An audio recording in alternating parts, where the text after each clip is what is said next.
వందనాలు చెప్పుకోండి. రైట్. ప్రభు మిమ్మల్ని దీవించునుగాక. పరిశుద్ధ గ్రంథమైన బైబిల్లో నుండి ఈ దినం మన ధ్యానాంశముగా కీర్తనల గ్రంథం 37వ కీర్తన, కీర్తనల గ్రంథం 37వ కీర్తన 4వ వచనాన్ని చదువుదాం. యెహోవాను బట్టి సంతోషించుము, ఆయన నీ హృదయ వాంఛలను తీర్చును. ఈ మాటలు ప్రభు మన జీవితాల్లో స్థిరపరచును గాక. ప్రార్థన చేసుకుందాం. సకలాశీర్వాదములకు కారణభూతుడా, సర్వశక్తి మిక్కిలి కృపగలిగిన మా ప్రియ పరలోకపు తండ్రి, నీ పరిశుద్ధ పాదములకు వెలలేని స్తుతులు స్తోత్రములు చెల్లిస్తున్నాం. నీవెంతైనా నమ్మదగిన దేవుడు అయ్యా. నీ సన్నిధిని మాకు తోడుగా ఉంచి బలపరిచి భద్రపరిచి కృప చూపించి ఈ ఆదివారం దినాన నీ పాద సన్నిధిలో సమయమును గడపడానికి మాకిచ్చిన యోగ్యత ధన్యతను బట్టి నిన్ను స్తుతిస్తున్నాం. ఇంకా కొద్ది సమయం మా ఎదుట ఉండగా ఈ కొద్ది సమయంలో శ్రేష్టమైన వాక్యము ద్వారా మాతో మీరు మాట్లాడమని కృప చూపించమని ప్రత్యేకమైన నీ సన్నిధి మమ్మల్ని ఆవరించినట్లుగా సహాయం చేసి వినగల చెవిని అంగీకరించగలిగినటువంటి మనస్సును మాకు అనుగ్రహించమని, వాక్యాన్ని వింటున్నటువంటి ప్రియులందరి జీవితాల్లో నీ కృపను నీ ఆశీర్వాదాన్ని మెండుగా నిండుగా మీరు అనుగ్రహించమని కృప చూపి సహాయతను మీరు అనుగ్రహించమని నీ దాసురుడైన నన్ను సిలువ చాటును మరుగుపరిచి ఆత్మ నడిపింపును మీరు అనుగ్రహించి మాతో మీరు మాట్లాడి కేవలం మాకు కాదు యెహోవా, మాకు కాదయ్యా, నీ నామమునకు మాత్రమే మహిమయు ఘనతయు ప్రభావాలు మీరు చెల్లించుకొని కృప చూపించమని యేసు పరిశుద్ధ నామములో అడిగి వేడుకొనుచు ప్రార్థించుచున్నాము తండ్రి, ఆమేన్. హృదయమన్నెడు తలుపు నోద యేసునాదుండు,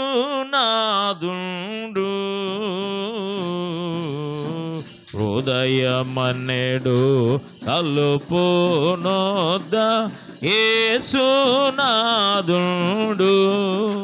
నిలచి తదయుడగుచు తాటుచుండు సకల విధములను. కలిసి పాడాలి.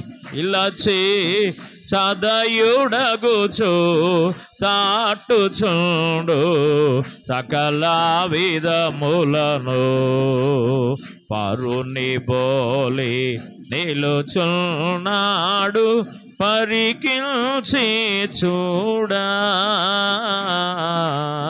పరుని బోలి నిలుచున్నాడు పరికించి చూడా, అతడు పరుడు కాడు రక్షకుండు ప్రాణ స్నేహితుడు, అతడు పరుడు కాడు రక్షకుండు ప్రాణ స్నేహితుడు, హృదయమన్నెడు తలుపు నోద యేసునాదుండు, హృదయమన్నెడు తలుపు నోద యేసునాదుండు, నిలచి సదయుడగుచు తాటుచుండు సకల విధములను, నిలచి సదయుడగుచు తాటుచుండు సకల విధములను, ఎంతసేపు నిలువబెట్టి ఏ పిల్తో రతని, ఎంతసేపు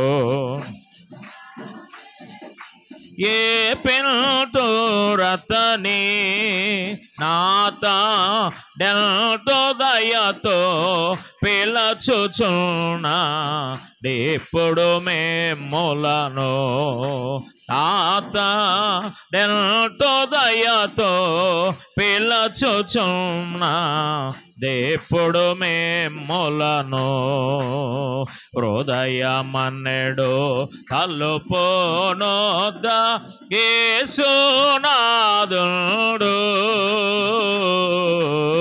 హృదయమన్నెడు తలుపు నొద్ద యేసునాథుడు నిలచి సదయుడగుచు తాట్టుచుండు సకల విధములను నిలచి సదయుడగుచు తాట్టుచుండు సకల విధములను నిలచి సదయుడగుచు తాట్టుచుండు సకల హృదయములను. దేవుని పరిశుద్ధ నామానికి మహిమ కలుగునుగాక. మన ప్రభువును లోకరక్షకుడైన యేసుక్రీస్తు ప్రభు వారి యొక్క శ్రేష్టమైన నామములో మరొక పర్యాయం మీ అందరికీ నా హృదయపూర్వక వందనాలు తెలియపరుస్తున్నాను. ప్రభు మిమ్మల్ని నిండారుగా దీవించునుగాక. చదువుబడిన దేవుని వాక్యములో ఈ కీర్తన భక్తుడైన దావీదు రచించినటువంటి కీర్తన. ఈ కీర్తనలో ఓ ప్రాముఖ్యమైనటువంటి మాట మనం చదువుకున్నాం. యెహోవాను బట్టి సంతోషించుము, అప్పుడు నీ హృదయ వాంఛలను ఆయన తీరుస్తాడు. మనము దేవుని బట్టి సంతోషించినప్పుడు దేవుడు అంటున్నాడు, నీవు నన్ను బట్టి సంతోషించగలిగితే నీ హృదయములో ఉన్న కోరిక ఏంటో, వాంఛ అనగా కోరిక, నీ హృదయములో నీవేది ఆశిస్తున్నావో దాన్ని ఖచ్చితంగా నేను జరిగిస్తాను. మనుషుల దగ్గర మనం కోరికలు కోరుకుంటే ఒకవేళ అవకాశం ఉంటే చేయగలుగుతారు, లేకపోతే చేయలేకపోవచ్చు. కానీ నీతో నాతో మాట్లాడుతున్న జీవము కలిగిన దేవుని సన్నిధిలో ఆయన యందు నీవు ఆనందించినప్పుడు, ఆయనలో నీవు సంతోషించినప్పుడు, నీవేది అడుగుతావో దాన్ని నిశ్చయముగా నా దేవుడు నీకు అనుగ్రహించ సమర్థవంతుడు అని చెప్తున్నాను. దేవునికి మహిమ కలుగునుగా. హల్లెలూయా. దేవుని వాక్యములో భక్తుడైనటువంటి దావీదు గురించి సాక్ష్యం చెప్పాడు ప్రభు. అపోస్తల కార్యముల గ్రంథం 13వ అధ్యాయం 22వ వచనంలో చెప్తూ, అతడు నా ఇష్టానుసారుడైన మనుషుడు, అతడు నా ఉద్దేశాలను ఎరిగినవాడు, అతడు నా హృదయాన్ని ఎరిగినవాడిగా ఉన్నాడు అని దావీదు గురించి దేవుడు సాక్ష్యం చెప్పాడు. దావీదు దేవుని హృదయాన్ని ఎరిగినటువంటి వాడు గనుక దేవుని హృదయములో తనను గురించినటువంటి ఒక ఆలోచన ఏంటో తెలుసుకొని ఆయన అంటున్నాడు, నేను ప్రభువును బట్టి సంతోషించినప్పుడు నా దేవుడు నా వాంఛలనన్నిటినీ తీరుస్తాడు. ఈ దినం మన అంశం ఏంటి అంటే, మన హృదయం ఎలాగుండాలి? నిశ్చయముగా నీ హృదయములో ఉన్న వాంఛ తీర్చబడాలి అంటే, మనం ప్రార్థిస్తున్న ప్రార్థన దేవుడు సఫలపరచాలి అంటే, మన కోరిక మన ఆలోచన యావత్తును ఆయన ఆలకించి సఫలతలోనికి కార్యరూపములో దాన్ని తీసుకొని రావాలి అంటే మన హృదయాలు దేవుని ఎదుట ఎలా ఉండాలి? నీ హృదయం ఎలాగుండాలి ప్రభు ఎదుట? దేవుని వాక్యములో మనం జ్ఞాపకం చేసుకున్నప్పుడు మనము వ్యక్తిగత జీవితములో లేకపోతే అలవాట్లను పద్ధతిని మార్చుకోవడం వల్ల పెద్ద ఉపయోగం ఏమి లేదు. మాటలు మారడం వల్ల ఉపయోగం లేదు, క్యారెక్టర్ మారడం వల్ల ఉపయోగం లేదు, వ్యక్తిగత జీవితం మారడం వల్ల పెద్ద ఉపయోగం ఏమి లేదు. మారవలసింది ఏంటి అంటే నీ హృదయము మారాలి. మారాల్సింది ఏంటయ్యా అంటే నీ మనస్సు మారాలి. నీ హృదయములో దేవునికి స్థానం ఇవ్వగలిగితే, నీ హృదయము మార్పు చెందినటువంటి హృదయముగా ఉండగలిగితే, నీ హృదయము దేవుని ఎదుట సరి అయినదిగా ఉండగలిగితే నీవు దేవుని బట్టి సంతోషిస్తావు. ఎప్పుడు నీవు దేవుని బట్టి సంతోషిస్తావో నా దేవుడు నీ వాంఛలను నా దేవుడు తీరుస్తాడు. దేవునికి మహిమ కలుగునుగా. హల్లెలూయా. దేవుని వాక్యములో ఇర్మియా గ్రంథం 17వ అధ్యాయము 9-10 వచనాల్లో మనం జ్ఞాపకం చేసుకుంటే అక్కడ ఇలాగున్న భక్తుడు ఆయన అనుభవపూర్వకంగా తెలియపరుస్తున్నారు. చదవద్దులు, వినండి జాగ్రత్తగా. ఇర్మియాతో దేవుడు ప్రత్యక్షమై అన్నాడు, నా కుమారుడైన ఇర్మియా, నీవు మానవుని గురించి ఓ పరీక్ష నీకు పెడుతున్నాను. మానవుని యొక్క ప్రతి అవయవ భాగాన్ని నీవు పరిశీలన చేసి, మానవుని యొక్క జీవిత విధానాన్ని నీవు పరీక్షించి, మానవుని యొక్క ప్రతి అవయవాన్ని నీవు పరిశీలన చేసి దాని రిపోర్ట్ నాకు ఇవ్వాలి అని అడిగాడు దేవుడు. దాని గురించినటువంటి అవగాహన నీవు నాకు తెలియపరచాలి అని అడిగాడు. ఇప్పుడు అడిగినప్పుడు ఇర్మియా అన్ని భాగాలను పరిశీలన చేస్తూ వచ్చాడు. అన్నిటి గురించి కొద్దిగా అవగాహన వచ్చింది, కానీ హృదయము దగ్గర ఆగిపోయాడు. హృదయము దగ్గర ఆగిపోయిన అప్పుడు ఇదేంటో ప్రభువా నాకు అర్థం కావట్లేదయ్యా, అన్ని అవయవాలు, కళ్ళను గురించి పరిశీలన చేశాను, దేహం మనకు దీపమే, కన్ను వంటిది కనుక మా యొక్క కళ్ళు వెలుగుమయమై ఉండాలి, నిన్ను చూసే నేత్రాలుగా ఉండాలి అని ఇట్లా ఒక్కొక్క అనుభవాన్ని గురించి దేవునితో మాట్లాడుతూ వచ్చాడు. ఇదంతా ఇక్కడ ఉండదు బైబిల్లో. బైబిల్ కాలేజీలో ఈ ఇర్మియా గారి జీవిత చరిత్రను జ్ఞాపకం చేస్తూ మరి హృదయాన్ని చెప్పడానికి ముందుగా మరి బైబిల్ పండితులు వారి యొక్క విశ్లేషణ దాని అంతట్లో కూడా వివరణాత్మకంగా ఈ హృదయాన్ని వివరించడానికి ముందుగా బైబిల్ కాలేజీలో మాకు నేర్పించిన మాటలు మీకు చెప్తున్నాను. దేవునికి మహిమ కలుగును గాక. అక్కడ ఇవన్నీ ఉండవు. నిజంగా దేవుడు భక్తుల జీవితాల్లో జరిగించిన ప్రతి మాటను గనుక, ప్రతి కార్యాన్ని రాస్తూ పోతే భక్తుడైన పౌలు గారు అంటాడు, ఆకాశమంత పుస్తకము మరి సముద్రం అంత నీరు ఇంకుగా మార్చి రాసిన ఇంకా మిగిలిపోయి ఉంటాయి అంట దేవుని మాటలు. గొడ్డు గట్టిగా చప్పట్లు. దేవునికి మహిమ కలుగును గాక. అందుకని అవసరమైన కొన్నిటిని మాత్రమే పరిశుద్ధాత్మ దేవుడు రాయించాడు.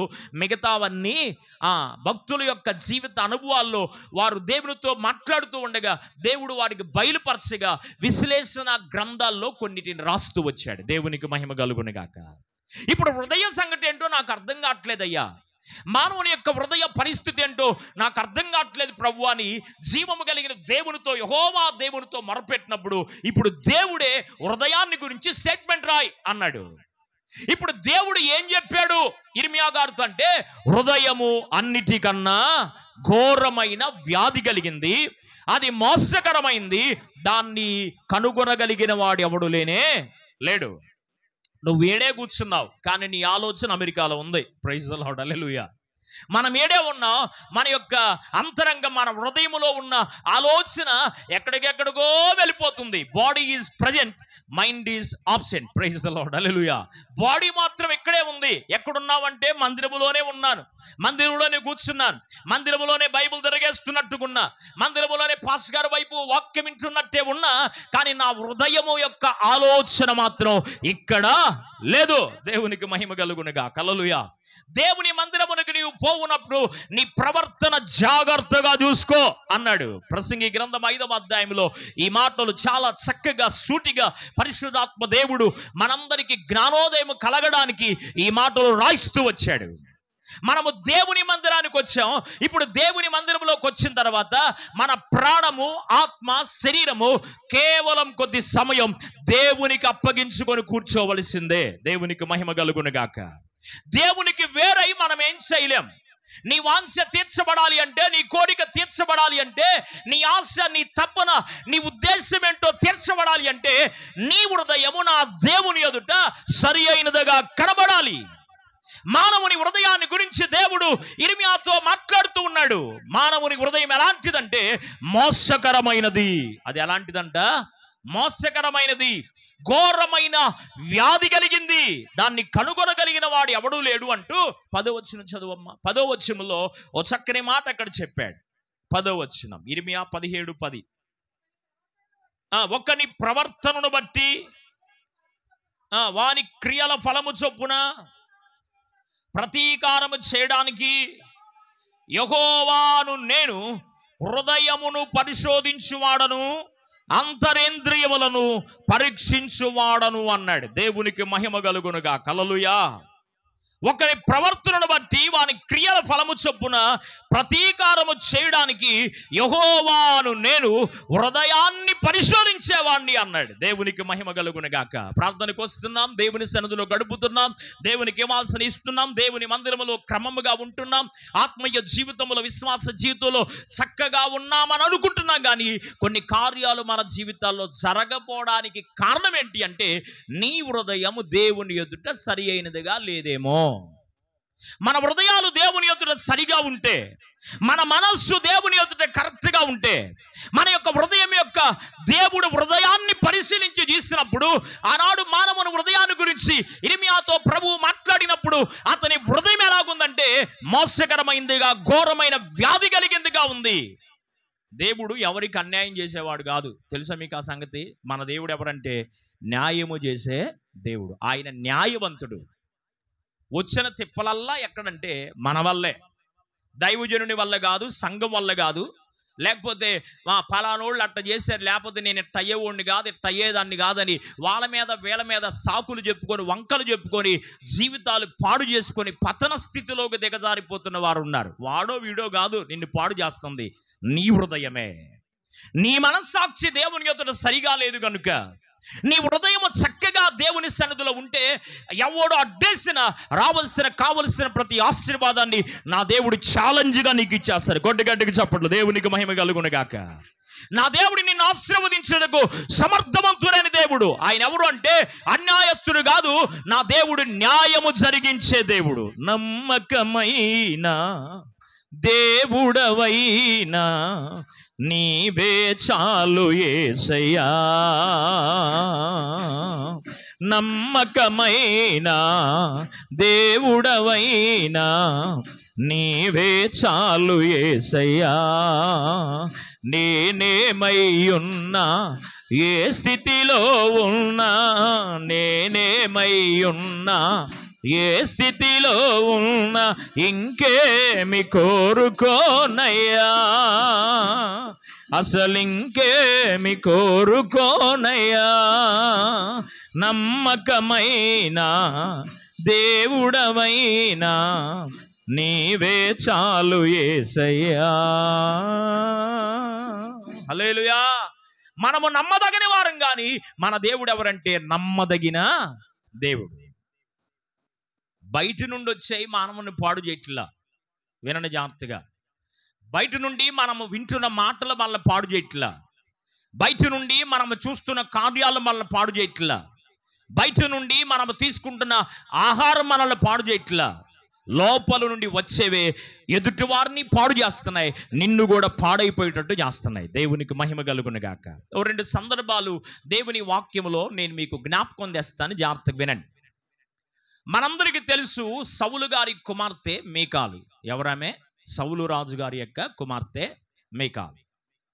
గొలియాతును చంపినటువంటి క్రమములో సౌలుకేమో 1000 స్తోత్రాలు చెప్పారు, దావీదుకేమో 10,000 స్తోత్రాలు చెప్పారు. ఎప్పుడైతే ఒక మనిషిని పొగడడం ప్రారంభించబడిందో అక్కడే సాతానుడు ఉన్నాడు. మరి దేవుడు ఉన్నాడు, సాతానుడు కూడా ఉన్నాడు. చేసిన వీళ్ళ వల్ల కాని కార్యము చిన్నవాడైన దావీదును ఎన్నుకొని అతని హృదయాన్ని బట్టి ప్రభు అద్భుతమైన జయాన్ని ఇశ్రాయేలు ప్రజలకు దేవుడిచ్చాడు. దేవునికి మహిమ కలుగునుగాక. దేవుడు దావీదు హృదయాన్ని చూసి నేను చేస్తున్నాను యుద్ధం అని చెప్పలా, నా పక్షముగా యెహోవా యుద్ధము జరిగించును అన్నాడు. దేవునికి మహిమ కలుగునుగాక. అతని హృదయాన్ని దేవుడు ఎరిగాడు, అతని మనస్సును దేవుడు ఎరిగాడు. కనుక అతని మనస్సు ప్రకారముగా దావీదు గొలియాతును జయించడానికి కారకుడిగా దేవుడు నిలబడ్డాడు. ఇది దావీదు జయం కాదు, తండ్రి అయిన యెహోవా దేవుడు తనకిచ్చిన జయం. ఈ జయములో మనస్సులు అసూయపడాల్సిన అవసరం లేదు. కానీ ఏమొచ్చింది? సౌలుకి దురాత్మ జొరబడి వెంటనే అసూయ వచ్చింది. నిజమైన విశ్వాసి, నిజమైన సేవకుడి యొక్క లక్షణం ఏంటో తెలుసా? మనకన్నా మన సహోదరుడు ఘనంగా ఉండాలని కోరుకోవటం నిజ విశ్వాసి యొక్క లక్షణం. నేను పాడైపోయినా పర్వాలేదు, నా కుటుంబ సభ్యులు బాగుండాలి. నేను ఎలాగున్నా పర్వాలేదు, మా సహోదరి కుటుంబం బాగుండాలి. నేను ఎలాగున్నా పర్వాలేదు, నాకంటే చిన్నవాడైనా కానీ ఈ సేవకుడు దేవుని వలన ఆశీర్వాదం పొందాలి. ఇది దేవుని మనస్సు. దేవుని మనస్సు ఏంటో ఎరిగాడు కనుక దేవుని చేత, ప్రజల చేత ఘనతను పొందుకున్నాడు దావీదు. అసూయ ఏర్పడిపోయింది. ఆనాటి నుండి, ఏనాటి నుండి అంట 10,000 స్తోత్రాలని ప్రజల్లో ఇశ్రాయేలు ప్రజలు ఎప్పుడైతే దావీదును కీర్తించి గణపరిచాడో ఆనాటి నుండి అతని మనస్సు చెడిపోయిందై సౌలు దావీదును చంపడానికి రకరకాలైన ప్రయత్నాలు చేస్తూనే వచ్చాడు. ఎన్నో ప్రయత్నాలు పరంపరలో ఇక వల్లయ్యేది గాక నా కుమార్తెనిచ్చి వివాహం చేస్తేనన్నా నాకు లోబడి ఉంటాడు అల్లుడని గ్రహించి తన కుమార్తె గన మీకాలునిచ్చి వివాహం చేశాడు. మీకాలునిచ్చి వివాహం చేశాడు. అయితే ఒకనొక సందర్భంలో గృహలో ఇద్దరు ఒకే గృహలో ఉన్నారు. ఈయన లోపల ఉన్నాడు, ఈయనేమో వాకిట్లో ఉన్నాడు. గాఢ నిద్ర కలుగు చేసి గృహలోని తప్పించబడిన తర్వాత ఆ తెల్లవారుజామున మరి చూస్తూ ఉండగా దావీదు గురించి సౌలే ఒప్పుకున్నాడు. ఏమనో తెలుసా? నేను నీకు అపకారము చేయడానికి ప్రయత్నించాను కానీ నీ మనస్సు దేవుని మనసు అయ్యా, నీ హృదయం దేవుని ఎదుట సరిగ్గా ఉందయ్యా, నేను నీకు అపకారం చేయడానికి తలపెట్టిన నీవు మాత్రం నాకేం చేసావంటే ఉపకారమే చేశావు. ఇందును బట్టి నాకేమర్థమైందంటే నీవు ఉపకార బుద్ధి కలిగిన వాడవని నాకు అర్థమైంది అన్నాడు. దేవునికి మహిమ కలుగును గాక. తన కుమార్తెనిచ్చి వివాహం చేశాడు. రాజ్య పరిపాలన సౌలును తన ఈటుతో తనే పొడుచుకొని ఆత్మహత్య చేసుకొని చనిపోయాడు. దావీదు ఇశ్రాయేలు ప్రజలకు రెండవ రాజుగా దరిదాపుగా 40 సంవత్సరాలు సుపరిపాలన అందించాడు. ఈ అందించిన క్రమములో శత్రువు మీదకి యుద్ధానికి వెళ్ళాడు దావీదు తన యొక్క సైన్యంతో. యుద్ధానికి వెళుతూ వెళుతూ వస్తున్నప్పుడు జయాన్ని దేవుడు ఇవ్వగా ఈవిడు ఆత్మలో పరవశించినటువంటి వాడై దావీదు ఏం చేశాడంటే దేవుని సన్నిధిలో నాట్యమాడుతూ వచ్చాడంట. దేవునికి మహిమ కలుగునుగా. హల్లెలూయా. దావీదు వలెనే నాట్యమాడి తండ్రిని స్తుతించెదను, దావీదు వలెనే నాట్యమాడి తండ్రిని స్తుతించెదను.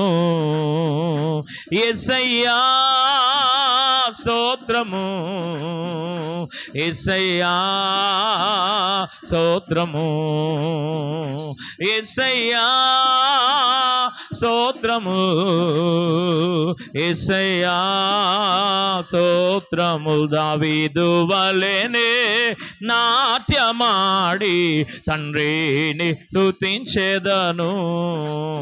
హల్లెలూయా. నాట్యమాడుతూ ఆత్మలో పరవశించే వాడై తన యొక్క వస్త్రములు, పై వస్త్రాలు అంటే లోపల వస్త్రాలు ఉన్నాయి, పై వస్త్రాలు ఉన్నాయి. రాజు ఘనత కొరకేసుకునే వస్త్రాలు ఉన్నాయి. ఈ పై వస్త్రము జారిపోవడం చూసి తన భార్య అయిన మీకాలు అంతఃపురములో మేడగదిలో ఉండి చూసిందంట. ఎవరిని? దావీదుని. అంతఃపురములో ఉండి మేడగదిలో చూసి అనుకుంది, రాజయుండి ఆ ఇశ్రాయేలు ప్రజలకు సర్వ సమాజానికి అధిపతి అయి ఉండి నాయకుడై ఉండి ఇదేంది ప్రవర్తన? నాట్యమాడుతున్నాడేంది? తన యొక్క వస్త్రములు జారిపోతున్న సంగతి కూడా చూసుకోకుండా ఇలాగున్నాడేంటి అని తన హృదయములో తన భర్తను గురించి హీనంగా మాట్లాడుకుందంట. ఎవరితో చెప్పిందా? చెప్పాలి గట్టిగా. ఎవరితో చెప్పిందా? పక్కన చెలికత్తులు ఉన్నారుగా, వాళ్ళు కూడా చూస్తున్నారుగా నాట్యం ఆడుతుంటే దావీదు. వాళ్ళకి ఏమైనా చెప్పిందా? ఏం చెప్పలా. తన మనస్సులో తన యజమానుడి గురించి హీనపరుచుకుంది. జాగ్రత్త దేవుని పిల్లలారా. ఓ దైవజనుడిగా మీలో ఒకటిగా నేను చెప్తున్నాను, ఒకవేళ మీ యజమానుడు చేతగానోడు అవ్వచ్చు, కానీ నీ భర్త లేకపోతే నీకు విలువ లేదు. ఆ సంగతి తెలుసుకో. నీ యజమానుడు నీకు తల, నీ యజమానుడు నీకు కిరీటం. కనుక యజమానుడు లేకుండా నీవు ఎంత బ్రతికినా పెద్ద విలువ లోకంలో నీకు ఉండదు. కనుక యజమానుణ్ణి మాటతోనైనా తలంపులోనైనా ఆలోచనలైనా నీకు దేవుడు జతపరిచాడు కనుక ఆ వ్యక్తిని గురించి నువ్వు నీ మనసులో హీనమైన ఆలోచన ఎప్పుడూ రానివద్దు అని చెప్తున్నాను. Praise the Lord. హల్లెలూయా. యజమానుడు ఘనంగా చూడాలి. ఒకవేళ కుంటోడవచ్చు, గుడ్డోడవచ్చు, చేతగానుడవచ్చు, నిన్ను పోషించలేని అసమర్థులవ్వచ్చేమో, అయినా నువ్వేం చేయాలంటే నీ భర్త గనుక, దేవుడు నీకు ఇచ్చిన యజమానుడు గనుక, నిన్ను ఆయనను దేవుడు జతపరిచాడు గనుక అతి నీ భర్త విషయంలో నీవు ఎలాగుండాలంటే గౌరవపదంగా గౌరవించవలసిందే గాని అతన్ని ఏమాత్రం హీనపరచకూడదు. హీనపరచుకుంది మనస్సులో, హృదయములో ఈనపరచుకుంది. హృదయములో ఈనపరచడాన్ని ఎవరు చూశారంటే జీవము కలిగిన దేవుడు చూశాడు. ఎంత శాపం పొందుకుందో తెలుసా? దావీదు ఆ తర్వాత తిరిగి వచ్చాడు. దావీదు ఎదుట మరలా ప్రశాంతంగా ఉంది, నా భర్తని గౌరవిస్తుంది, కానీ తన మనస్సులో తన భర్తను హీనపరిచిన సంగతి దేవుడు చూశాడు. మీకాలు బ్రతికినంత కాలములో ఆమె గర్భవతి కాకుండా ఆమె గర్భమును దేవుడు మూసివేశాడు. పిల్లలు లేని వ్యక్తిగా మీకాలు శపించబడడానికి కారణం ఏంటి అంటే తన యజమానుడి గురించి హృదయములో హీనముగా అనుకుంది. ఎక్కడ అనుకుందంట? పైకల్లా చెలికత్తులు తనలా ఎక్కడ అనుకుంది? హృదయములో అనుకుంది. వాడు ఎలాంటోడైనా సరే దేవుడు నీకు జతపరిచాడు గనుక, జతపరిచిన వారిని మనుషుడు వేరు చేయకూడదు గనుక ఆయన వచ్చేదాకా, మీరు చచ్చేదాకా అతనితోనే నీవు ఉండాలి, నీతోనే అతను ఉండాలి తప్ప వేరే ఆలోచన నీ జీవితానికి వస్తే లేనిపోయిన శ్రమలు తెచ్చుకుంటావు అని జ్ఞాపకం చేస్తున్నాను. సంఘానికి యేసు ప్రభువారు శిరస్సు ఎలాగై ఉన్నాడో స్త్రీకి ఒక భర్త శిరస్సై ఉన్నాడు అని జ్ఞాపకం చేస్తున్నాను. ముందుకెళ్దాం. మీకాలు శపించబడింది కారణం ఏంటంటే ఆమె హృదయము దేవుని ఎదుట సరిగా లేదు. ఆమె హృదయాన్ని దేవుడు పరిశీలన చేస్తున్నప్పుడు దావీదు ఆత్మలో పరవశించి దేవుని స్తుతిస్తూ నాట్యమాడుతుంటే దేవుని గణపరచవలసినటువంటి మీకాలు ఏం చేస్తుందంటే దేవుని గణపరచడం చేతగాక తన భర్తని అవమానంగా హీనపరుస్తూ మాట్లాడింది హృదయంలో. తత్కారణాన్ని బట్టి ఆమె శపాన్ని పొందుకుంది. ఆమె గర్భము లేకుండా ఆమె గర్భద్వారమును దేవుడు మూసివేసెను అనందు బైబిల్లో. మరొక సందర్భాన్ని జ్ఞాపకంలోకి తీసుకొస్తాను. అపోస్తుల కార్యములో ఉంటుంది ఈ సందర్భం. గారడి సీమోన్ అనే ఒక వ్యక్తి, గారడి సీమోను మరి అపోస్తులైనటువంటి పౌలు శీలలు దేవుని సువార్త పనిలో కొనసాగుతూ వెళ్ళిపోతుండగా వచ్చాడు, రక్షణ పొందాడు, విశ్వాసిగా మార్చబడ్డాడు. మరి అతను అలాగున రావడానికి కారణం ఏంటి అంటే, పోయిన వారం కూడా నేను చెప్పాను, నడవండి కానీ నటించవాకండి. నడుస్తున్నామన్నట్లు భ్రమ కలిగించాడు కానీ వారి హృదయం వేరుగా ఉంది. ఎట్లా ఉందంట? హృదయం వేరుగా ఉంది. పరిశుద్ధాత్మ అభిషేకం వలన దయ్యములు వెళ్ళగొడుతుంటే, ప్రవచనాలు మాట్లాడుతుంటే, అద్భుతమైన స్వస్థత కార్యాలు పౌలు ద్వారా దేవుడు జరిగిస్తూ ఉంటే అవన్నీ చూసి ఒకరోజు బయటపడిపోయాడు. అడుగుతున్నాడు, ఇదిగో మీరు ఉపయోగిస్తున్నారే ఈ శక్తి, మీరు అద్భుతాలు చేస్తున్నారే, మీరు దయ్యాలు వెళ్ళగొడుతున్నారే, మీరు ఈ కార్యాలు చేస్తున్నారే, ఇది ఎంతో చెప్పండి, నేను దానికి వెల ఇచ్చి కొంటాను అన్నాడు. దౌర్భాగ్యుడు. దేవునికి మహిమ కలుగును గాక. పౌలు గారు ఒక చక్కని మాట అన్నాడు అక్కడ, నీ హృదయము దేవుని ఎదుట సరి అయింది కాదు గనుక నీకు ఇందులో పాలు పంపులు లేవు, ఇక్కడ నుండి వెళ్ళిపోమన్నాడు. Praise the lord. హల్లెలూయా. గారడి సీమోన్ లాగా ఒకవేళ ఏదో ప్రతిఫలం ఆశించి దేవుని దగ్గరకు నీ వస్తున్నావేమో, ఎప్పుడు నిన్ను ఆశీర్వదించాలో ఆయనకి తెలుసు బాగా. నువ్వు తొందరపడాల్సిన అవసరం ఏం లే. ఆయనకి తెలుసు నీ హృదయం ఆలోచన ఏంటో, నువ్వు పైకి ఎలాగున్నావో, హృదయంలో ఎలాగున్నావో, నీ పరిస్థితి ఏంటో, నీ స్థితి ఏంటో, నీ గతి ఏంటో, నీ మనస్తత్వం ఏంటో కూడా మన దేవుడు బాగుగా ఎరిగిన దేవుడు అని జ్ఞాపకం చేస్తున్నాను. 139వ కీర్తనలో మొట్టమొదటి వచనంలో మాట్లాడుతూ అంటాడు ఆయన, నేను కూర్చుండుట, నేను లేస్తాం, నేను పడుకోవడం, నేను పనిని ప్రారంభించడం, నా హృదయ అంతరంగములను నీవు ఎరిగిన దేవుడిగా ఉన్నావు అన్నాడు దావీదు. దేవునికి మహిమ కలుగునుగా. హల్లెలూయా. జాగ్రత్త. మన హృదయాలు దేవుని ఎదుట ఎలాగున్నాయి?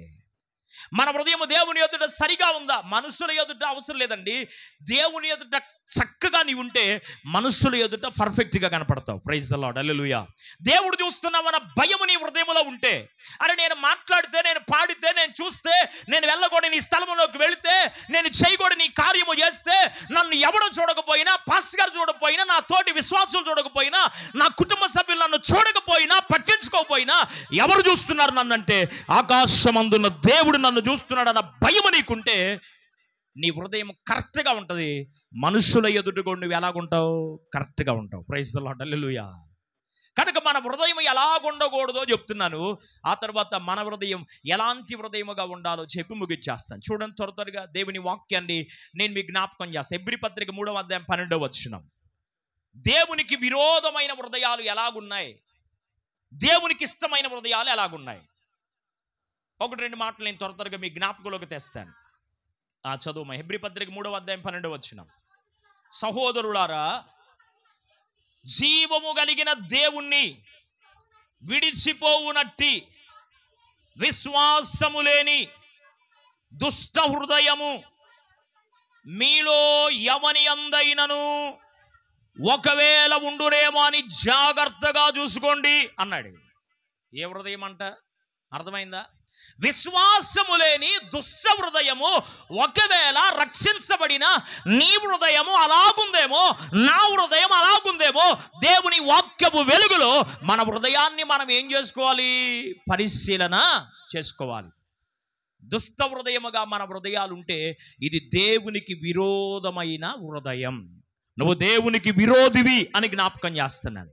ఈ లోక స్నేహము దేవునితో వైరమును తీసుకొచ్చి పెడతాది అని దేవుని వాక్యం ఉంది. దుష్ట సాంగత్యము మంచి నడవడికను చెరిపివేయును అని దేవుని వాక్యం స్పష్టంగా తెలియపరుస్తుంది. కనుక నీ హృదయం ఎలాగుండకూడదని పౌలు గారు హెబ్రీ సంఘానికి లేఖ రాస్తూ చెప్తున్నాడు, లేక నీతో నాతో మాట్లాడుతున్నాడంటే విశ్వాసము లేనటువంటి దుష్ట హృదయం మనకు ఉండకూడదు. ఎట్లాంటి హృదయం ఉండకూడదంట?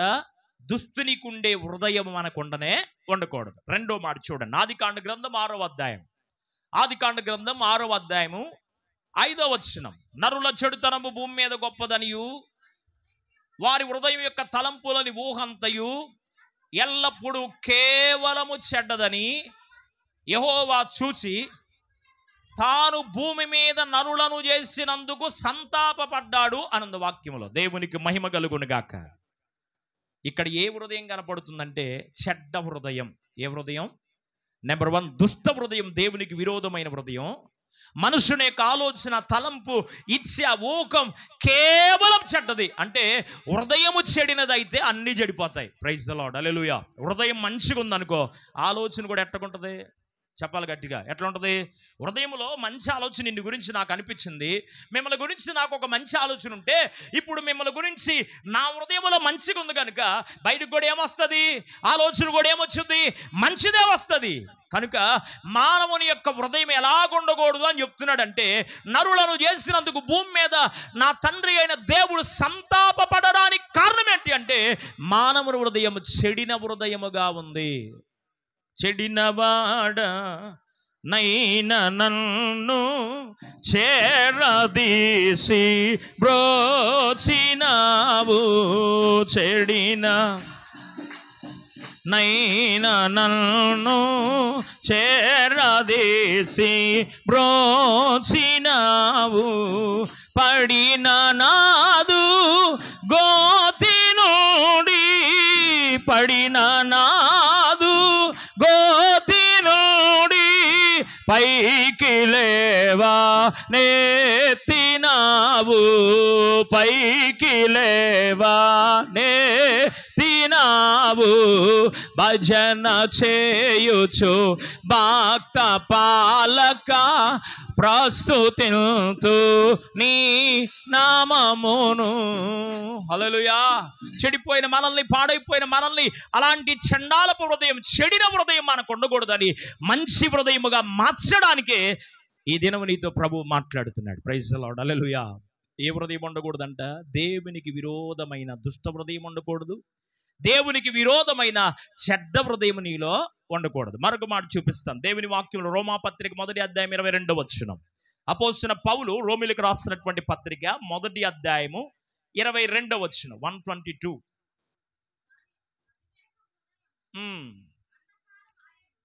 వారి అవివేక హృదయము అంధకారమైపోయింది,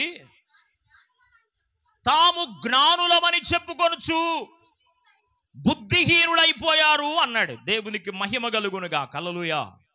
ఎలాంటి హృదయం ఉండకూడదంట? అవివేక హృదయము అంధకారమైపోయిద్ది అన్నాడు. అంటే చీకటి అయిపోయిద్ది. వివేకము కలిగి నీ ఉంటే, వివేక హృదయం కలిగి ఉంటే, జ్ఞాన హృదయం కలిగి ఉంటే, భక్తుడైన మోసే 90వ కీర్తన రాస్తూ 12వ వచనంలో అంటాడు, మాకు జ్ఞాన హృదయము కలుగునట్లుగా చెయ్యయ్యా అన్నాడు. ఏ హృదయం? అవివేక హృదయం ఉండకూడదు. ఏ హృదయం ఉండాలి? అవివేకమైన హృదయం, దేవునికి విరోధమైన హృదయం. ఈ హృదయము నిన్ను చీకటిలోకి, అంధకారములోకి తీసుకెళ్ళిపోద్ది. చీకటిలోకి వెళ్ళిపోయావు అంటే వెలుగు సంబంధమైన క్రియలు నీలో ఇక కనబడవు. చీకటిలోకి వెళ్ళిపోయావంటే నీ బ్రతుకు చీకటమైపోయింది, కానీ వెలుగుమయంగా నీ మీద నా దేవుడు ప్రకాశింప చేయబడడు. కనుకనే నీలో ఏ హృదయం ఉండకూడదంటే అవివేక హృదయము నీలో ఉండకూడదు. మరొక మాట చూపిస్తాను. రోమాపత్రిక 2వ అధ్యాయం 5వ వచనం. 2:5 వచనం. నీ కాఠిన్యమును మార్పు పొందని నీ హృదయమును అనుసరించి ఉగ్రత దినమందు, అనగా దేవుని న్యాయమైన తీర్పు బయలుపరచబడు దినమందు నీకు నీవే ఉగ్రతను సమకూర్చుకొనుచున్నావు అన్నాడు. ఇక్కడ ఏం హృదయం కనపడుతుందంటే కాఠిన్యమైన హృదయం. ఏ హృదయం? హృదయాన్ని కఠినపరుచుకున్నాడు ఫరో. అవునా? నా ప్రజలను పంపించు అంటే నేను పంపించను అన్నాడు. ఎందుకు పంపించను అన్నాడో కారణం చెప్తాను. ఒక పక్క ఆయనకి స్వార్థం ఉంది. అబ్రహాముతో దేవుడు చెప్పాడుగా, నీవెక్కడ ఉంటావో అక్కడ ఆశీర్వాదమే, నీవు నివసించు ప్రతి ప్రదేశాన్ని నేను దీవిస్తానన్నాడు. కనుక ఇశ్రాయేలు ప్రజలు యోసేపు గారి నాయకత్వంలో 70 మంది వెళ్ళారు. ఎంతమంది? వినండి, 2-3 మాటలు జాగ్రత్తగా వినండి. మీ ప్రాణ ఆత్మ శరీరాలను స్వాధీనంలో ఉంచుకొని ఇక్కడ పెట్టండి. ఎక్కడెక్కడో తిరగబాకండి, మనసుని ఆడకు పంపిబాకండి, ఇక్కడ ఉంచండి. సమయానికి ముగిచ్చేస్తాను, ప్రశాంతంగా ఉండండి. రైట్, జాగ్రత్తగా విందాం.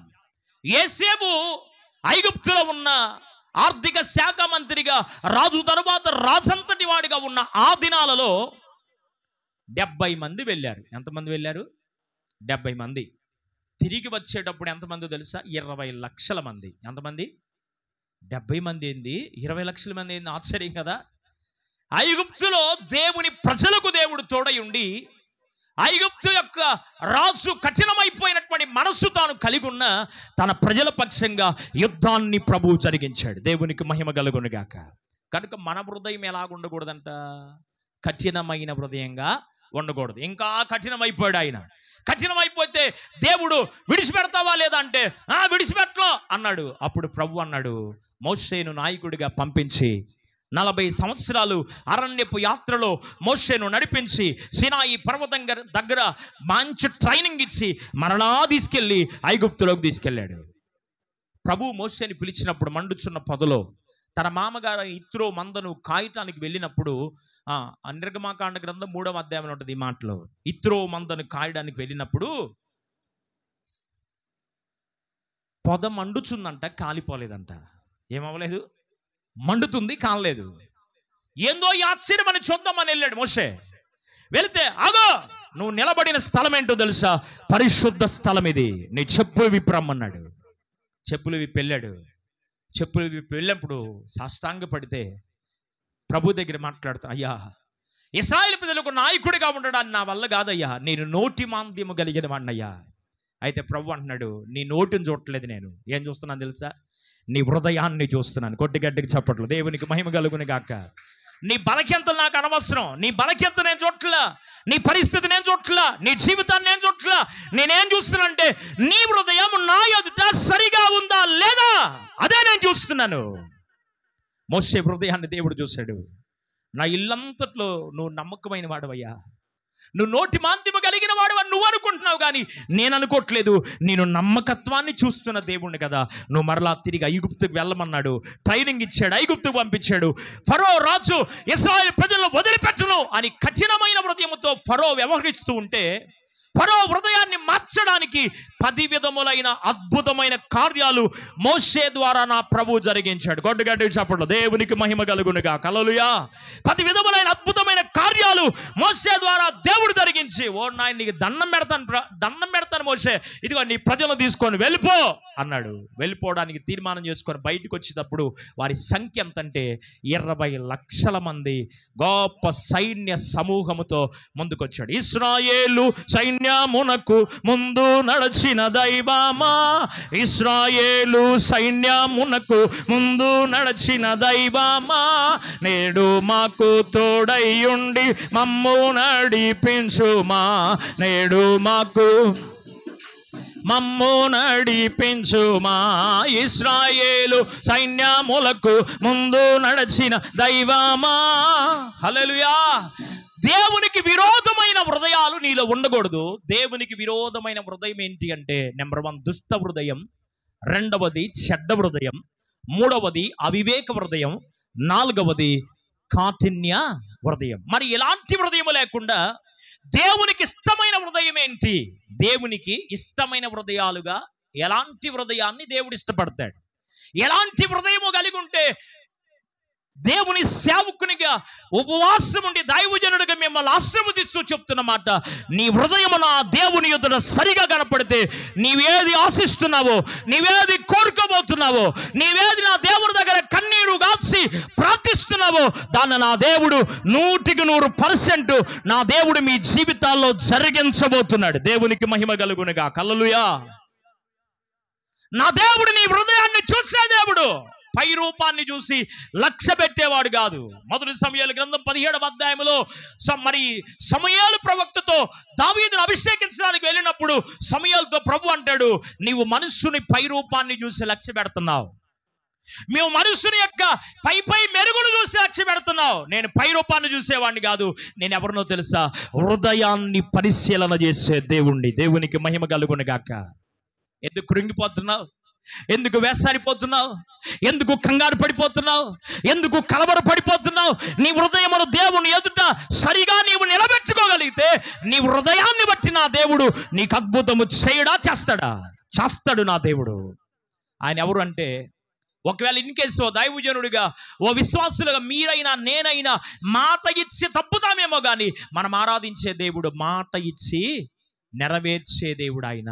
కనుక నీ హృదయము నా హృదయము దేవుని ఎదుట ఎలాగుండాలి అంటే దేవునికి ఇష్టమైన హృదయముగా ఉండాలి.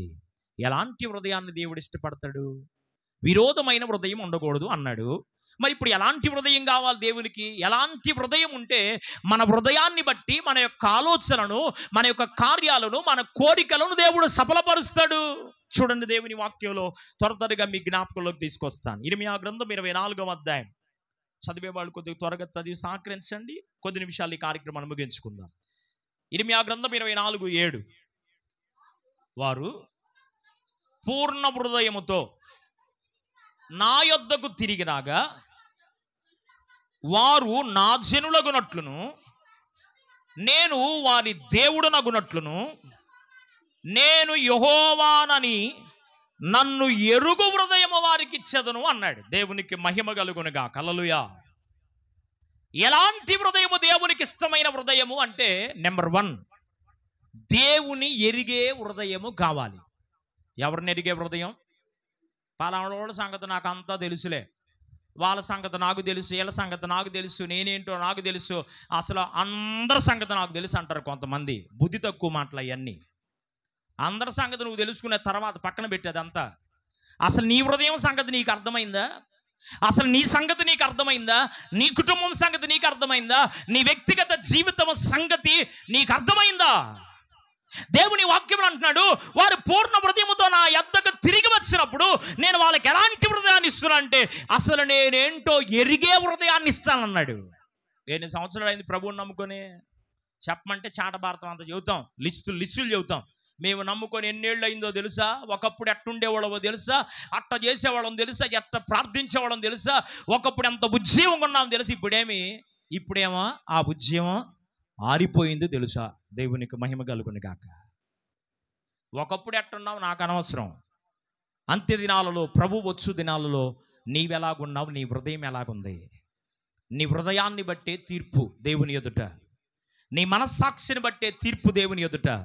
నీ మనస్సును బట్టే ఈ లోకములో కార్యాలు చేస్తాడు, పరలోకములో కూడా నీకు పరలోక పట్టణంలో స్థానాన్ని నా దేవుడు నీకు ఇస్తాడు. అంటే నీ హృదయం ఎలాగుండాలంటే, ఇన్ని సంవత్సరాలైనా ఒకవేళ ఫార్మాలిటీ భక్తి చేస్తున్నావేమో, ఒకవేళ నామకార్థమైనటువంటి హృదయ పరిశీలన లేకుండా నామకార్థంగా ఎడుతూ వస్తూ ఇలాగూ నామకార్థమైనటువంటి భక్తి జీవితాన్ని చేస్తున్నావేమో, జాగ్రత్త. నామకార్థ క్రైస్తవుల లాంటి జీవితం మనకొద్దు. దేవుని ఎరుగినటువంటి జీవితం మనకి కావాలి. ప్రభు అంటున్నాడు ఇర్మీయా ద్వారా, నన్ను ఎరిగే హృదయాన్ని వాళ్ళకిస్తాను అన్నాడు. మన హృదయం ఎలాగుండాలంట? దేవుని ఎరుగు హృదయముగా ఉండాలి. నీ దేవుడు ఎంత శక్తిమంతుడో తెలిస్తే ఎందుకు కంగారు ఉంటుంది నీకు? ఏమ్మా, కంగారు ఉండిద్దా? ఇప్పుడు నా తల్లిదండ్రులు ఎలాంటి వాడో నాకు తెలిస్తే నాకు న్యాయం చేస్తారని నాకు నిండు మనసుతో నా హృదయంలో ఉంటుంది. వాళ్ళు నాకేమీరనే తలంపు వచ్చిద్దా? రాదు. ఎందుకని?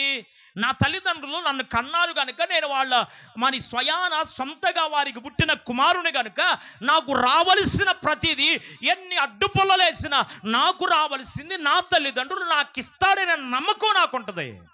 అదే నా తల్లి గురించో నా తండ్రి గురించో సరి అయిన అవగాహన నాకు లేదనుకో, ఏమో ఏం చేస్తారో ఏమిస్తారో అన్న అపనమ్మకమే హృదయంలో ఉంటుంది, కానీ సరి అయిన నమ్మకం హృదయంలో ఉండదు. అలాగే నీ దేవుడు ఎలాంటాడో నీకు తెలిస్తే, నీ జీవము కలిగిన దేవుడు నీకేమి చేయగలడో తెలిస్తే, ఆయన ఏమై ఉన్నాడో తెలిస్తే నీ హృదయములో కలవరం ఉండదు. యోహాను సువార్త 14వ అధ్యాయంలో అంటాడు, మీరు నా అందు విశ్వాసం ఉంచుతున్నారు కనుక మీ హృదయములను కలవరపడనీయకుడి అన్నాడు. ఎవరి యందంట? దేవుని యందు విశ్వాసం ఉంచే వాళ్ళు కలబడపరడు. యెషయా గ్రంథం 26వ అధ్యాయం 3వ వచనం అంటాడు, దేవుని యందు విశ్వాసం ఉంచేవాడు కలవరపడడు అని రాయబడింది అక్కడ.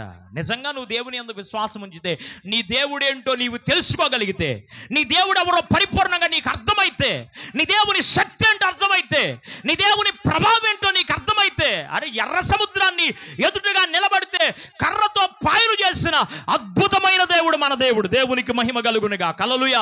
పగలు మేఘ స్తంభముగా, అగ్ని స్తంభముగా, రాత్రి తోడయుండి నడిపించిన దేవుడు. దేవదూతలు తినే మన్నా ఆహారాన్ని తన ప్రజలకిచ్చి పోషించిన దేవుడు నీ దేవుడు. అన్నిటికన్నా ప్రాముఖ్యంగా నీ కొరకు నా కొరకు ఎవరు మరణించడానికి ముందుకు రారు, కానీ నీ కొరకు నా కొరకు తన ప్రాణాన్ని సైతం పణంగా పెట్టిన దేవుడు నీవు నేను ఆరాధిస్తున్న దేవుడు. దేవునికి మహిమ కలుగునుగా. హల్లెలూయా. కనుక నీ కొరకు నా కొరకు ప్రాణం పెట్టిన ఆ దేవుని గురించి పూర్తిగా నీ వెరగగలిగితే, పూర్తిగా నీవు తెలుసుకోగలిగితే, నీ దేవుడంటూ నీకు అర్థమైతే, నీ దేవుడంటూ నీకు తెలిస్తే ఎందుకు టెన్షన్ పడిపోతావు? టెన్షన్ పడవు. కనుక ఎలాంటి హృదయము దేవునికి ఇష్టమైన హృదయము అంటే, హృదయము పూర్వకంగా పరిపూర్ణమని హృదయముతో దేవుని ఎరిగే హృదయము కావాలంట. ఎలాంటి హృదయం దేవునికి ఇష్టమైంది? దేవుని ఎరిగే హృదయం వారికి ఇస్తాను అన్నాడు. మన హృదయములో దేవుణ్ణి ఎరిగామా ఎరగలేదా పరిశీలన చేసుకో. రెండో మాట చూపిస్తాను. రెండు దేవుని వాక్యంలో అపోస్తుల కార్యముల గ్రంథం 16వ అధ్యాయం 14వ వచనం. అపోస్తుల కార్యముల గ్రంథం 16:14లో లుదియా హృదయాన్ని దేవుడు తెరిచెను. తెరవబడిన హృదయం ఇది. ఏ హృదయం అంట? దేవుని మాటలు వింటూ ఉండగా అపోస్తలుడైన పౌలు దేవుని వాక్యాన్ని ప్రకటిస్తూ ఉండగా లుదియా తుయతెర పట్టణస్థురాలుగా ఉంది. ఊదారంగు పొడిని అమ్ముతూ బ్రతుకుతూ ఉంది. తన ఒక్కటి దేవుని దగ్గరకు వచ్చింది, తన కుటుంబం అంతటిని రక్షించగలిగింది. దేవునికి మహిమ కలుగును గాక. ఆమె హృదయము ఏ హృదయం అన్నాడు? దేవుని వాక్యం వింటూ ఉండగా లుదియా హృదయము తెరవబడిందంట. తెరువబడెను నా మనోనేత్రము, తెరువబడెను నా మనోనేత్రము, తెరువబడెను నా మనోనేత్రము, యేసు నన్ను ముట్టినందున, యేసు నన్ను ముట్టినందున సంతోషమే సమాధానమే. పాడాలి. సంతోషమే సంతోషమే సమాధానమే, సఖ్యమైన సంతోషం, చెప్ప నా సఖ్యమైన సంతోషం. దేవునికి ఇష్టమైన హృదయాలు ఏవి అంటే, నెంబర్ 1 దేవుని ఎరిగిన హృదయాలు దేవునికి ఇష్టమైనవి. రెండవదిగా తెరవబడిన హృదయాలు దేవునికి ఇష్టమైనవి. మూడో మాట చెప్తాను చూడండి దేవుని వాక్యంలో. ఇది అపోస్తలుల కార్యముల గ్రంథం 2వ అధ్యాయం 47వ వచనం. 2వ అధ్యాయము 47వ వచనంలో ఉంది, నిష్కపటమైన హృదయము, కపటము లేని హృదయముగా ఉండాలి. నతానియేలు గురించి ప్రభు చెప్పాడు ఒక చక్కని మాట. ఇతడు నిజముగా, చెప్పరమ్మా, నిజముగా ఇశ్రాయేలీయుడు అన్నాడు. నిజంగా ఇశ్రాయేల్ అంటే డూప్లికేట్ ఇశ్రాయేల్ ఉన్నారనేగా అమ్మా. ఈ నిజంగా దేవుని బిడ్డయ్యా అన్నారు అంటే మిగతా వాళ్ళందరూ గారనే కదా దాని అర్థం. నిజముగా ఇతడు ఇశ్రాయేలుడు అంటే దాని అర్థం ఏంటంటే, ఆత్మలో కపటము లేనివాడు ఇశ్రాయేలీయుడు. ఎక్కడ కపటం లేదంట?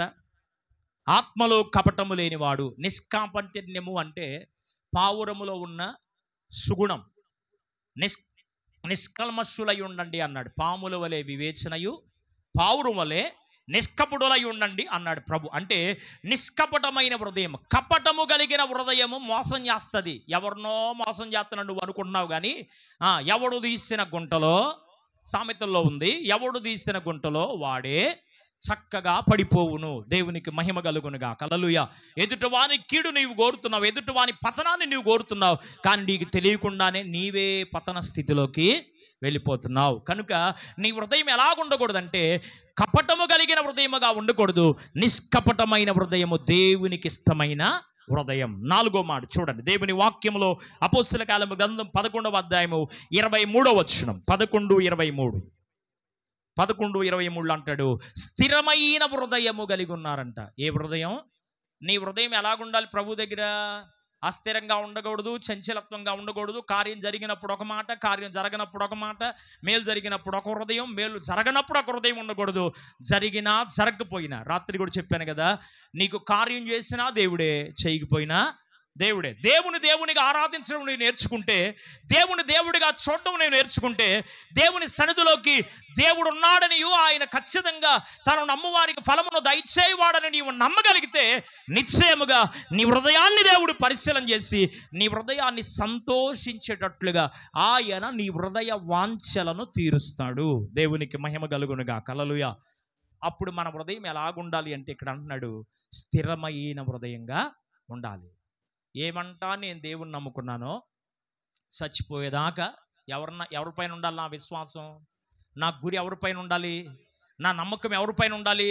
చావైన బ్రతుకైనా నీ కొరకే పాడమంటే పాడి వదిలిపెడతాం. దేవునికి స్తోత్రం. ఏదైనా ఒక చిన్న కష్టం రాని ముందుగా మానేసే చర్చినే, ముందుగా దూషించేది సేవకుడినే, ముందుగా దూషించేది దేవుని పిల్లల్నే. కష్టం వస్తే, నష్టం వస్తే దూషించే హృదయాలు స్థిరమైనవి అంటారా? కాదు, ఇవి స్థిరమైన హృదయాలు కాదు. ఏ కష్టం వచ్చినా, నష్టమైనా, చావైన బ్రతుకైనా, ఎన్నో ఉపద్రవాలు మా జీవితాలు ఎదురవుతున్నా దేవునికి స్తోత్రం. ఏమంటా దేవుళ్ళు అడుగు పెట్టేమో మా ప్రాణాలు పోయేంత వరకు దేవుని సన్నిధిలో మేము అలాగే నడిచి వెళ్ళిపోతాం. దేవునికి మహిమ కలుగునుగా. హల్లెలూయా. స్థిరమైన హృదయము దేవునికి ఇష్టమైన హృదయం. మరొక హృదయాన్ని చూపిస్తాను దేవుని వాక్యములో. ఎఫెసీ పత్రిక 6వ అధ్యాయం 5వ వచనం. ఎఫెసీ పత్రిక 6వ అధ్యాయం 5వ వచనంలో ఉంది, యథార్థమైన హృదయాన్ని కలిగి ఉండాలి అన్నాడు. ఏ హృదయం అంట? మనుషుని యొక్క హృదయపు ఆలోచన, హృదయపు పద్ధతి, హృదయం యొక్క ఆలోచనలు ఎలాగుండాలంటే, యథార్థమైన హృదయముగా నీ హృదయం కనపడాలి. అపనమ్మకం కలిగిన హృదయంగా ఉండకూడదు, యథార్థంగా ఉండాలి. అపవిత్రమైన హృదయంగా ఉండకూడదు, డూప్లికేట్గా ఉండకూడదు. ఇందాక 15వ కీర్తన అని చెప్పింది. 15వ కీర్తనలో అక్కడ చాలా మాటలు సవివరంగా, దేవుని యొక్క గుడారములో అతిథిగా ఉండదగిన వాడు ఎవడు అంటే, హృదయపూర్వకంగా నిజము పలుకువాడే, యథార్థంగా జీవించేవాడే. మనుషులను తాను యథార్థవంతులుగా సృజించను గాని వాడు వివిధమైన తంత్రముల చేత కల్పించుకొని యథార్థతను కోల్పోయి దేవునికి బాధ కలిగిస్తున్నాడు అని ఉంది. యోబు యథార్థవంతుడు, యథార్థమైన జీవితాన్ని కలిగి ఉన్నాడు కనుక యోబు కోల్పోయిన దానికంటే 2 ఆశీర్వాదాన్ని నా దేవుడు ఇచ్చాడు. Praise the lord. హల్లెలూయా. యథార్థంగా జీవిస్తే లోకం ఒకవేళ మెచ్చుకోదేమో కానీ జీవము కలిగిన దేవుడు మెచ్చుకుంటాడు. కనుక నీ హృదయం ఎలాగుండాలంటే, యథార్థమైన హృదయంగా నీ హృదయం ఉండాలి. మరొక మాట చూపిస్తాను దేవుని వాక్యములో. కీర్తన గ్రంథం 51వ కీర్తన 17వ వచనం. 51వ కీర్తన 17వ వచనంలో, విరిగి నలిగిన మనస్సు నీవు అలక్ష్యం చేయవాడవు కాదయ్యా, విరిగిన హృదయమే నీకు ఇష్టమైన బలియాగం అన్నాడు. Praise the lord. హల్లెలూయా. నీ హృదయం ఏమవ్వాలి? విరిగిపోవాలి, విరిగిన హృదయముగా ఉండాలి. వినండి జాగ్రత్తగా. యేసు ప్రభువారు 3 దినాలు సభలు ఏర్పాటు చేశారు. ఎన్ని దినాలు? 3 రోజులు సభలు పెట్టాడు. 3 రోజులు సభలు పెడితే 3 రోజులు చివరి రోజు వచ్చేసింది. అప్పుడు దాకా జీవాధిపతి అయిన దేవుడు జీవము కలిగిన ఆహారాన్ని, వాక్యాన్ని చెప్తుంటే శ్రద్ధగా వింటున్నారు ప్రజలు. ఆకలి లేదు, ఏమి లేదు. చివరి మూమెంట్కి వచ్చేసారు, ఆకలి అవుతుంది. వాళ్ళ ఉన్న కలవరాన్ని దేవుడు ఎరిగిన వాడై, హృదయాన్ని పరిశీలన చేసే దేవుడు ఎరిగిన వాడై శిష్యులు 12 మందిని పిలిచాడు. పిలిచి, ప్రజల్లోకి వెళ్ళండి, ఎవరి యొద్దైనా తినడానికి ఏమైనా ఉన్నాయేమో తీసుకుని రండి నా దగ్గరికి అన్నాడు. అందరి దగ్గర ఉన్నాయా లేవా? ఏమ్మా 3 రోజులు సభలకు వెళ్తే, అరే ఒక్క రాత్రి సభకు వస్తేనే కురుకురే ప్యాకెట్లు, ఇంకా చెప్పలే బింగో ప్యాకెట్లు, బిస్కెట్ ప్యాకెట్లు, ఆ చేతికి ఒక వాటర్ బాటిల్, ఈ చేతికి ఒక వాటర్ బాటిల్, బ్యాగ్లో మళ్ళీ చూడకుండా ఏదో ఒకటి తినేది పెట్టుకొని వాక్యమే తినేదే. దేవునికి మహిమ కలుగును గాక. ఒక్కరోజు సభకి అట్టుంటే మరి 3 రోజులు సభకు తెచ్చుకోకుండా అన్నాడు. ఎట్ట నమ్ముదాం? తెచ్చుకున్నారు, అందరూ తెచ్చుకున్నారు. కానీ ప్రభువుకు కావాలయ్యా అంటే ఒక్కడివ్వడానికి ముందుకు రాలా. ఎవరికి కావాలంట? ఏసై కావాలరా బాబు, ఇవ్వండి మీ దగ్గర ఎవరన్నా ఉంటే అంటే ఒక్కళ్ళు ఇవ్వలేదు. ఓ చిన్న పిల్లవాళ్ళు లేచి, అయ్యా ప్రభువుకు కావాలి అంటే నేను ఇస్తాను. ఎవరు ఇస్తారంట? నేను ఇస్తాను ఏసై కావాలంటే. నా దగ్గర ఎన్ని రొట్టెలు, ఎన్ని చేపలు? సండే స్కూల్ పిల్లలాగు, సండే స్కూల్ పిల్లలు చెప్పుమా తల్లి. రైట్, సండే స్కూల్ పిల్ల మీరు మాట్లాడు మౌనంగా. జెసికా చెప్పు అమ్మా. 5 రొట్టెలు 2 చేపలు, దేవునికి మహిమ కలుగును గాక. 5 రొట్టెలు 2 చేపలు నా దగ్గర ఉన్నాయ్యా, నేను ప్రభుకి ఇచ్చేస్తాను అని చెప్పి సడన్గా అడిగితే, మా సండే స్కూల్ పిల్లలు తక్కువ వాళ్ళు ఏం కాదులే, మీరు అట్లా వేరుగా అనుకోబాకండి. వెంటనే సడన్గా అడిగాను కాబట్టి చెప్పలేకపోయింది. బాగా పాప బాగా చెప్పిద్ది మాటలు, నేను విన్నాను కనుక చెప్తున్నాను. ఒకళ్ళు తక్కువ ఒకళ్ళు ఎక్కువ ఇందులో ఏమి లేదు. సండే స్కూల్ పిల్లలందరూ ఆత్మీయ బిడ్డలే కనుక ఒకళ్ళు తక్కువ ఒకళ్ళు ఎక్కువ ఏమి లేదు. మా అమ్మాయి చెప్పలేదు అని మీరు వేరుగా అనుకోబాకండి. ప్రైజ్ ది లార్డ్, హల్లెలూయా. ఆ పిల్ల కూడా బాగా చెప్పింది, కాకపోతే గత్తర్లో సడన్గా అడిగేసిన కాబట్టి చెప్పలేకపోయింది కాబట్టి కనుక ఏమనుకోబాకండి. రైట్. 5 రొట్టెలు 2 చేపలు. ఎన్ని రొట్టెలు అంట? 5 రొట్టెలు 2 చేపలు. యేసుకి నేను ఇస్తాను అని లేచాడు ఒక తమ్ముడు. లేయంగాల్లే యేసు ప్రభు దగ్గరికి వచ్చినాయి. రాంగాల్లే పంచో అన్నాడా? చెప్పరమ్మా. రాంగాల్లే యేసయ్య తీసుకున్నాడు, తీసుకోలేదా? తీసుకున్నాడు. గంపలో పెట్టాడు, గంపను పైకెత్తాడు, ప్రార్థన చేశాడు. ప్రార్థన చేసి ఇచ్చాడు అనొచ్చుగా, అనలేదు. ఏమన్నాడు? ప్రార్థన చేసిన తర్వాత గంపను కిందకి దించాడు, వాటిని విరిచి వేస్తున్నాడు. విరిచి గంపలో వేస్తున్నాడు. విరవబడినప్పుడు విస్తారమైన జన సమూహము తృప్తిగా భోంచేశారంట. కొట్టుగడ్డికి చప్పట్లు, దేవునికి మహిమ కలుగునుగా. హల్లెలూయా. 5,000 మంది పురుషులు తిన్నారు అంటే, ఇంకా పురుషులు తిండంటే మీరు అర్థం చేసుకోవాలా. 5,000 మంది వీళ్ళు ఉన్నారు అంటే మొత్తం మీద 6 మగోళ్ళు ఉన్నారు, పురుషులు ఉన్నారు, ఒక 40 మంది స్త్రీలు ఉన్నారు. అంటే ఎంత? 3 రెట్లు పెంచున్నారు మీరు. ఎన్ని రెట్లు? 3 రెట్లు 4 రెట్లు పెంచున్నారు. ఇప్పుడు పురుషులే 5,000 మంది వచ్చారంటే స్త్రీ ఎంతమంది ఉండాలి? చెప్పరే తల్లి, మీ నోట్లో పంచదార బొయ్య. దేవునికి మహిమ కలుగును గాక. అటేమో టైం అయిపోతుంది, నా వంక దాని వంక చూడటమే సరిపోతుంది. ప్రైజ్ ది లార్డ్, హల్లెలూయా. చెప్పరే తొందరగా. 5,000 మంది పురుషులే ఉన్నారు అంటే ఇంకా స్త్రీ ఎంతమంది ఉండాలి? 20,000 మంది ఉండొచ్చు. దేవునికి మహిమ కలుగును గాక. హల్లెలూయా. 5,000 మంది పురుషులు, స్త్రీలు, పిల్లలు, వృద్ధులు అందరూ తినంగా 12 గంపలు కరెక్ట్గా మిగిలినాయి అంట. దేవునికి మహిమ కలుగును గాక. ఈ ఆశీర్వాదం ఎలాగొచ్చిందో తెలుసా? అబ్బాయి ఇచ్చినప్పుడు రాలా, దేవుని చేతిలోకి వచ్చినప్పుడు రాలా, ప్రార్థన చేసి దించినప్పుడు రాలా. ఎప్పుడైతే యేసు ప్రభు వారు వాటిని విరిచాడో అప్పుడు అవి ఆశీర్వాదకరంగా మార్చబడ్డాయి. దేవునికి మహిమ కలుగునుగా. హల్లెలూయా. నీ హృదయం, నా హృదయం, నీ హృదయం విరవబడకుండా అట్లాగే ఉన్నంత కాలం నీవు దీవించబడలేవు. నీ హృదయము దేవుని దగ్గర ఏం చేయబడాలంటే విరవబడాలి.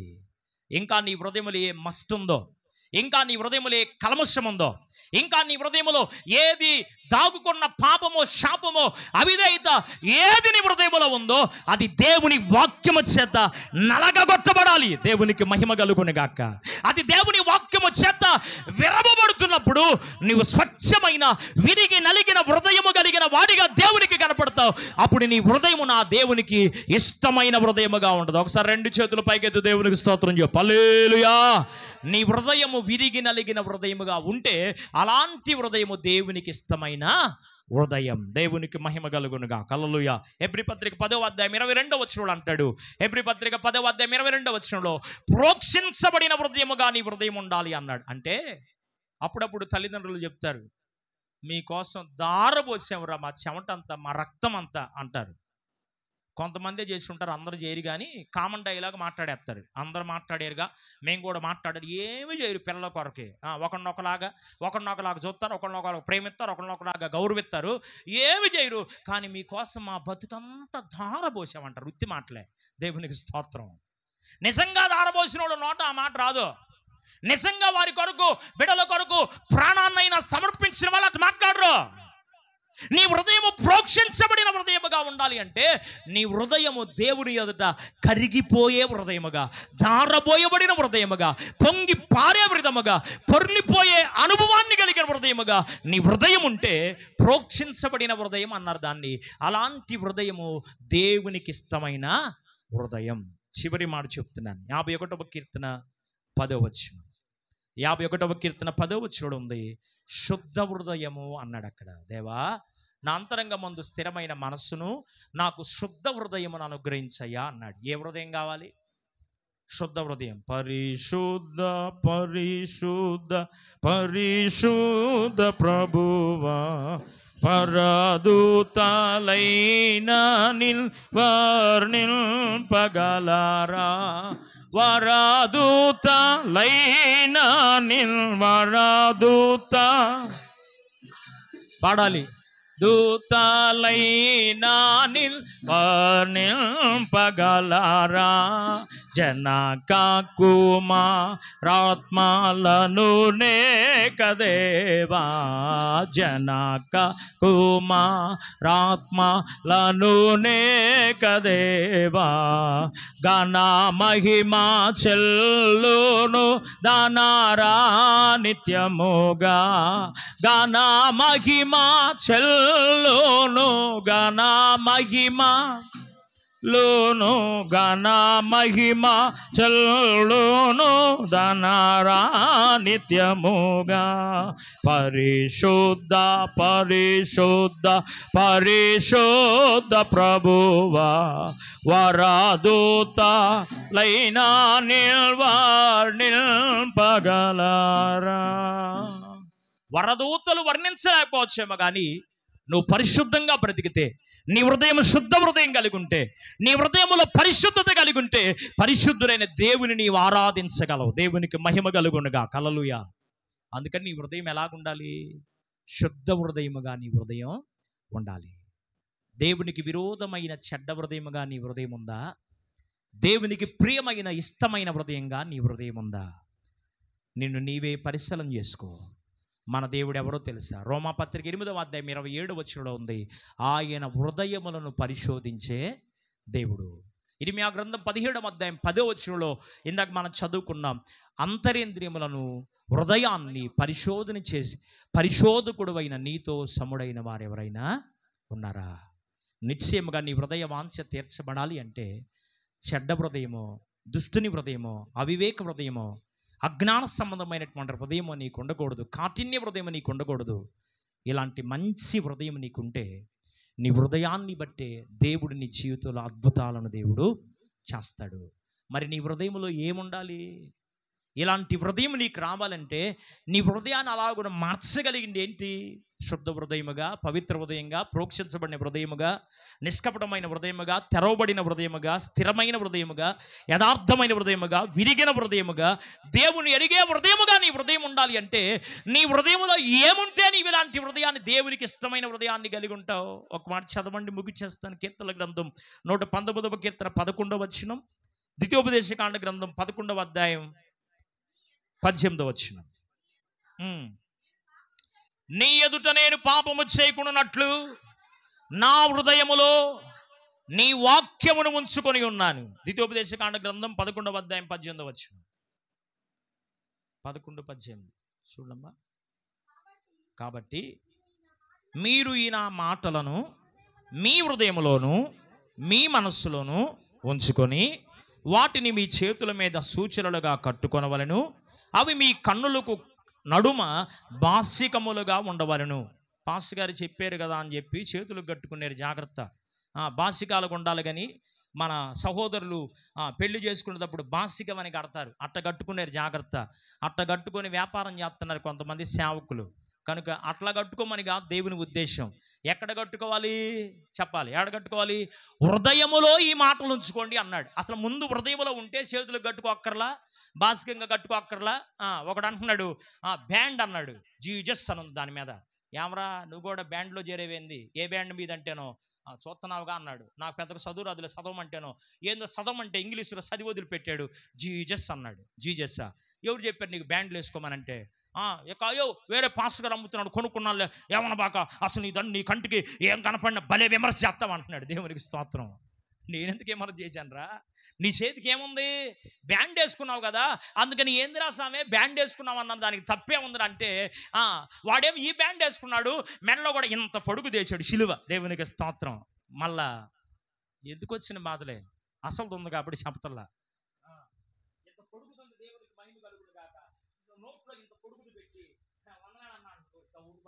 దేవునికి స్తోత్రం. హల్లెలూయా. కట్టుకోమంటే ఏడ కట్టుకోమని ఏడాడ తీసుకోమని కాదు ఆయన చెప్పింది. ఎక్కడ ఉండాలి? ఈ మాటలు నీ హృదయంలో ఉండాలి. మోకరించండి, ప్రార్థన చేస్తాను. మోకరిద్దాం హృదయపూర్వకంగా. నీ హృదయం దేవుని ఎదుట ఎలాగుంది? నీ హృదయం దేవుని ఎదుట సరిగ్గా ఉందా లేదా? నీ హృదయాన్ని బట్టే, నీ హృదయ ఆలోచనలను, నీ హృదయ తలంపులను, నీ హృదయ ఉద్దేశములు నా దేవుడు ఎరిగినవాడు కనుక నీ హృదయం యొక్క వాంఛలు నా దేవుడు తీర్చాలి అనుకుంటున్నాడు. ఈ మధ్యాహ్న కాలంలో పరిశీలన చేసుకుందాం ప్రభు దగ్గర. దేవునికి ఇష్టమైన హృదయంగా నీ హృదయం ఉందా? లేకపోతే దేవునికి వ్యతిరేకమైన హృదయంగా నీ హృదయం ఉందా? దేవునికి ఇష్టమైన హృదయంగా నీ హృదయం మార్చబడాలి అంటే జీవము కలిగిన దేవుని మాటలు నీ హృదయంలో ఉండాలి. నే పాపం చేయకుండా ఉండడానికి నా హృదయంలో నీ మాటలు ఉంచుకొని ఉన్నానన్నాడు దావీదు. దేవుని మాటలు మీలో ఉన్నాయా? నా అందు మీరుడు మీ అందరు నా మాటలు నిలిచి ఉంటే ఏది మీకు ఇష్టమో చెప్పండి, వాటిని నేను మీకు అనుగ్రహిస్తానని దేవుని వాక్యం సెలవిస్తుంది. హృదయం అనేది తలుపునొద్ద ఆయన నిలబడి తడుతున్నాడు. ఎవడైనా నా స్వరము విని తలుపు తీసిన ఎడల నేను లోపలికి వస్తాను, నాతో వాడితో నేను కూడా భోజనం చేస్తామని దేవుని వాక్యంలో ప్రకటన గ్రంథంలో ఈ మాట చెప్తూ వచ్చాడు. హృదయం అనే తలుపునొద్ద ఆయన నిలబడి తడుతూ ఉండగా ఆ తలుపును తీయడానికి, హృదయంలో యేసయ్యను చేర్చుకోవడానికి నీవు అంగీకరిస్తున్నావా? నీవు సిద్ధంగా ఉన్నావా? ప్రభు పాద సన్నిధిలో హృదయపూర్వకంగా పశ్చాత్తాపడుతూ చిన్న ప్రార్థన చేద్దాం. ఓ చిన్న ప్రార్థన ప్రభు దగ్గర చేద్దాం. Hallelujah, hallelujah. Thank you Jesus, thank you Jesus, thank you Jesus.